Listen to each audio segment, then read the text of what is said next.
Hola chicos, ¿qué tal? ¿Cómo están? Un gusto nuevamente estar aquí con ustedes. El día de hoy les quiero explicar la guía que tiene por continuación el tema de la democracia. ¿Ya? La guía anterior vimos los antecedentes de lo que fue la democracia. Y esta vez vamos a hablar un poquito de los fundamentos de la democracia, las bases de la democracia que ha ido evolucionando a través de los siglos hasta la actualidad. Recordar un poquito el tema de la guía anterior donde se mostró el origen de la democracia en la antigua Grecia, en Roma, y cómo fue evolucionando el concepto hacia adelante. Ahora para entrar un poquito al tema, nos podemos dar cuenta que desde el siglo XVI, 1500 y algo, empezaron a formarse los estados, los gobiernos modernos. Y aquí empezó a hacer un poco de ruido el tema de la democracia. Empiezan a aparecer ciertos conceptos como la soberanía, el territorio, burocracia, constitución, empiezan a aparecer leyes, ¿ya? Y esto es muy interesante porque estamos hablando de épocas en donde habían gobernantes, reyes absolutistas, ¿ya? Pero empieza de a poquito a hacer ruido todo este tema de estas palabras que nacen un poquito tomando la democracia antigua de Grecia y Roma. Avanzando al siglo XVII, siglo XVIII, con el tema de la ilustración y con la corriente del liberalismo, también empiezan a aparecer otro tipo de fundamentos. Por ejemplo, la igualdad, la libertad, la separación de los poderes del Estado y otro muy relevante que es el contrato social, que es el que nos vamos a dedicar el día de hoy en esta guía a especificar un poquito más. Y ahí en adelante con la Revolución Francesa, con la independencia de Estados Unidos en el siglo XIX, sobre todo en Occidente, la democracia empezó a desarrollar y a fortalecer como el nuevo régimen político de estos últimos siglos que va a imperar en la mayor cantidad de los países del mundo. ¿Ya?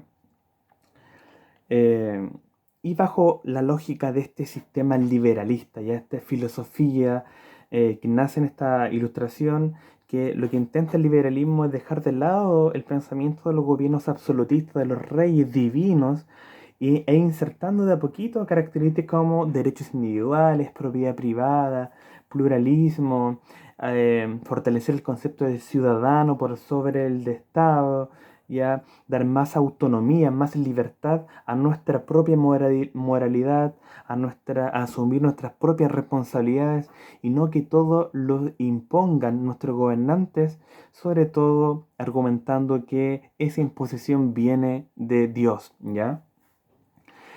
Vamos a analizar para ir entendiendo lo que es el contrato social, que va a ser la base de todos los sistemas democráticos que se han surgido en adelante, analizando algunos recursos y algunos filósofos y pensadores, que viene algo muy importante aquí. Estos tipos que voy a mencionar a continuación, estos pensadores, son uno de los más importantes de toda la historia. Vamos a hablar de Thomas Hobbes, vamos a hablar de John Locke, vamos a hablar de Jean-Jacques Rousseau, que son como entre los pensadores más grandes que hay de esta época y que hablan de específicamente este tema que es el contrato social. Son un poco complejos porque la filosofía en la cual plantean es un poco difícil de entender a simple vista.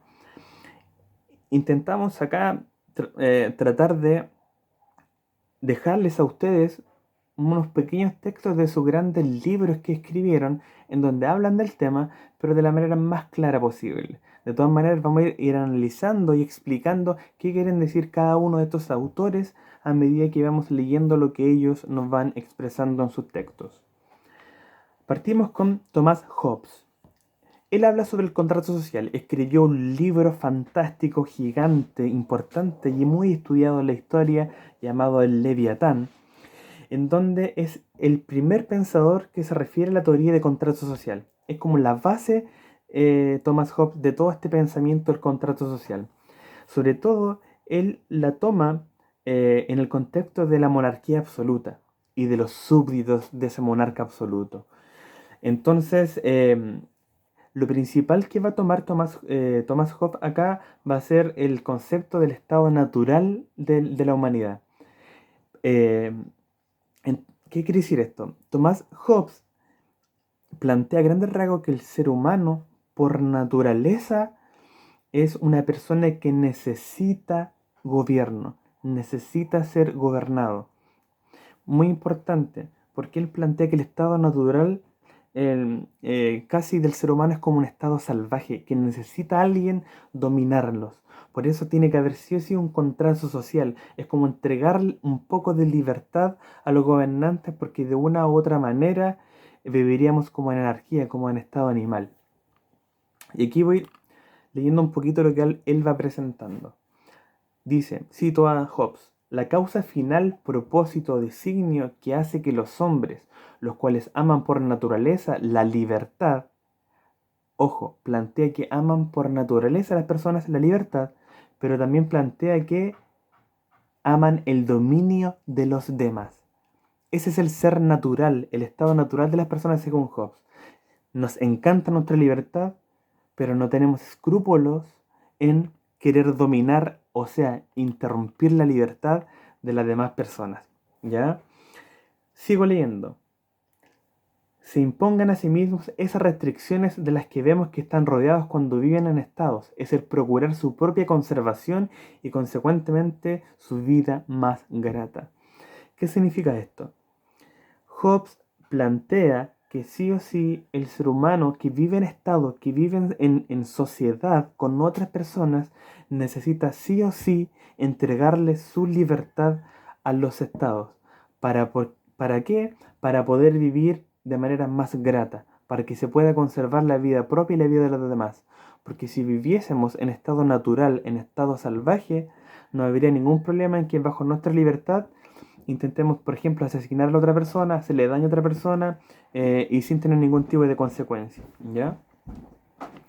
Por eso, también siguiendo lo que dice Hobbes, él plantea que las leyes de la naturaleza, como la justicia, la equidad, la modestia, la misericordia, o sea, todo lo que nosotros no queremos que nos hagan los demás, tiene que sí o sí ser entregado hacia las personas de manera a través de un contrato social, que los estados impongan ese tipo de pensamiento, porque si no es así, repito, insisto, el mismo concepto, si nos dejamos vivir en un estado natural, estaríamos prácticamente viviendo en un estado salvaje, en donde valoraríamos mucho más nuestra libertad que la libertad de las demás personas.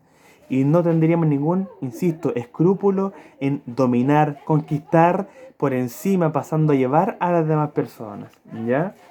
Eso es lo que plantea Thomas Hobbes en el concepto de Leviatán. Seguimos con el siguiente recurso, en donde se presentan aquí a dos autores, John Locke y Jean-Jacques Rousseau, que también nos hablan del contrato social. Locke primero y Rousseau después escribieron algunos conceptos que han influenciado mucho en este tema. Ambos hacen referencia a la libertad del individuo como una ley natural, al igual que Hobbes, para argumentar sus posturas sobre el gobierno. Entonces, los grandes pensadores siempre hablaron el tema de la ley natural. Por la naturaleza del ser humano necesita sí o sí hacer un contrato para que un gobierno o, o una sociedad nos impongan un estilo de vida en el cual nosotros no intentemos pasar a llevar a las demás personas. La primera cita de Locke dice lo siguiente: por lo tanto, siempre que cualquier número de personas se una en sociedad, de forma que cada una renuncie a su poder de ejercicio de la ley natural, cediéndolo al grupo, ahí y tan solo ahí se da una sociedad civil y política. Explico lo que Locke plantea acá. Él dice, si queremos vivir en sociedad, si queremos vivir en una política, necesitamos sí o sí entregar nuestra ley natural. Es como entregar, renunciar a nuestra libertad siempre y cuando intentemos velar por el bienestar de toda la sociedad. Finalmente, Locke dice, cuando nosotros como seres humanos dejemos de preocuparnos egoístamente de nuestros intereses y nos preocupemos por los intereses de toda la sociedad, ahí y recién ahí estaremos en presencia de una sociedad civil y una sociedad política que se puede gobernar en armonía. Interesante. ¿Qué nos sigue diciendo John Locke? En otra cita, las personas tienen el derecho o la libertad de seguir su propia voluntad, pero en todo aquello que la ley no prohíba, sin estar sujeto a la inconsistente, incierta, desconocida y arbitraria voluntad de otros. Interesante nuevamente lo que Locke nos explica acá. Él dice que nosotros tenemos libertad, tenemos derechos para hacer nuestra propia voluntad, pero siempre y cuando en la ley hecha por todos no se prohíba hacer lo que yo quiero hacer. Así que nuevamente se plantea de que nosotros tenemos libertad, pero esa libertad se termina hasta cuando yo choco con una muralla que son las leyes. Yo no puedo estar por sobre las leyes en una sociedad. Mi libertad llega hasta las leyes. Las leyes me rayan la cancha de toda la libertad que yo tengo. Y si yo incumplo esa ley, estaré volviendo a un estado salvaje y esa sociedad me podrá dar un castigo. Muy nuevamente importante lo que nos plantea Locke acá. Estas ideas, insisto, son las ideas que van a ser la base de la democracia, de los gobiernos que tenemos incluso en la actualidad. Y ahora nos metemos con otro personaje, un francés, Rousseau, que escribió un libro, El contrato social. Se habla por muchos pensadores, filósofos, historiadores de que Rousseau ha sido el más grande de todos. Por eso quiero que ustedes logren entender muy bien lo que Rousseau sobre todo plantea sobre este tema, porque la base de todos los gobiernos va a ser tomada de lo que dice Rousseau. Voy a leer rápidamente y explicar lo que dice él. Lo que pierde el hombre por el contrato social es su libertad natural y un derecho ilimitado a todo cuanto la tienda. La tienta. Lo que gana es libertad civil y la propiedad de todo cuanto posee.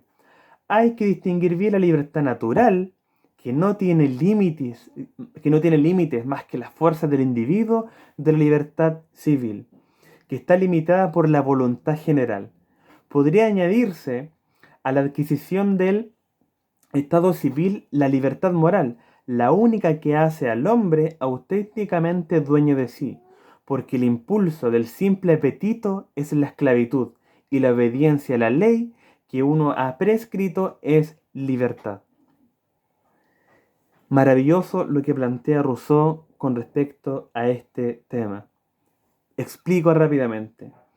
Habla Rousseau acá de que el hombre, al hacer un contrato social con el gobierno, pierde su libertad natural.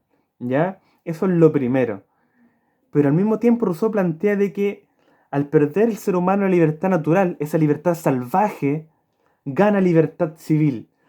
¿En qué sentido es la palabra? Al ganar la libertad civil, yo estoy velando por la voluntad de todas las personas que viven en comunidad, de todas las personas que viven dentro de un estado, ¿ya? Entonces, yo al adquirir esta libertad civil, también adquiero una libertad moral. ¿Qué significa esta libertad moral? Que me dice qué es lo bueno y qué es lo malo. Porque si no existe una libertad moral que el grupo la quiere imponer en base a leyes, prácticamente yo volvería a mi apetito natural de esclavizar, de dominar, de incumplir las leyes.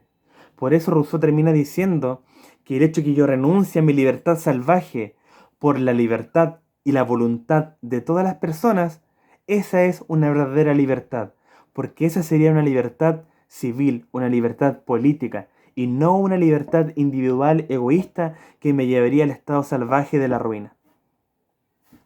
También nuevamente interesante lo que plantea.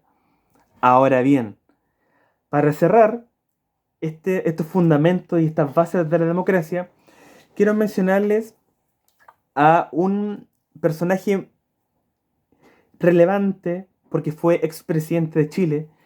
Él habla del contrato social, también hace poquitos años atrás, pero él habla de una realidad que se está viviendo tanto en Estados Unidos, en Latinoamérica y en Chile con respecto a este tema del contrato social. Él habla acerca de hay que hacer o no un nuevo contrato social. ¿Habrá caducado el anterior? Vamos a ver qué es lo que plantea Ricardo Lagos, el expresidente Ricardo Lagos, sobre todo con estos conceptos del contrato social. Él, en términos generales, aquí en la cita, lo que habla es que hay una crisis de representatividad, una crisis de legitimidad de las instituciones, de los gobernantes, de los políticos, de todas las instituciones democráticas. La gente, la juventud, la gente, las personas mayores, todos están muy descontentos de toda la institucionalidad, de todo el gobierno, de los partidos políticos. Se han dado cuenta de la corrupción que hay detrás, de que hablan de democracia, pero realmente nunca ha habido una real democracia. Entonces hay una crisis de legitimidad. Eso es lo principal.